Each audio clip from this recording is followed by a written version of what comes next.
6,5 години затворска казна за поранешниот председател на Собранието Трајко Велјановски, по 6 години и 3 месеци за екс-министрите Милијана Киевски и Спиро Ристовски и 6 години затвор за поранешниот директор на УБК Владимир Атанасовски. За судечкиот совет обвинетите го сториле кривичното дело терористичко загрозување на уставниот поредок и безбедноста и покрај приложените докази и исказите на над 200 сведоци на одбраната.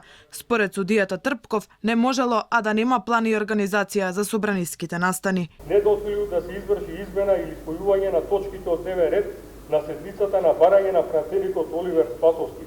Обвинетиот Милијана Киевски и Спиро Ристовски непосредно и секојдневно ги организирале протестите за по секоја цена да се спречи избор на председател на Собранието. Обвинетиот Владимир Атанасовски, тогаш директор на Управата за безбедност и контраразузнавање, и обвинетиот Никола Бошковски, сега недостапен на органите на прогон, вработен во Управата за безбедност и контраразузнавање, и мобилизирали и координирале членовите на групата предводена од веќе осудениот Александар Василевски Нинджа и Никола Митревски Пољо. Обвинителството побара ефективен притвор за сите обвинети, но судот им изрече мерка куќен притвор на Трајко Велјановски, Спиро Ристовски и Владимир Атанасовски, а Милијана Киевски веќе има определена мерка по друг предмет.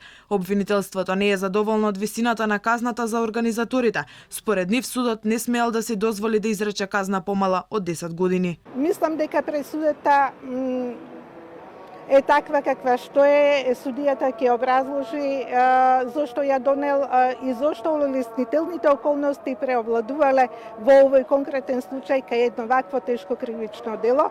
По однос на притворот што делумно го прифати со куќен притвор, ќе видиме на таа одлука дали обвинителството ќе се жали.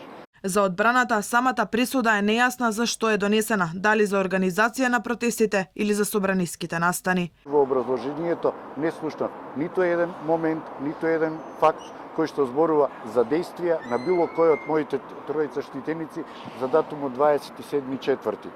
И на крајот, оваа пресуда уште еднаш покажува дека имаме дежурни сведоци, имаме дежурни лица кои што даваат искази и се главни за сите предмети.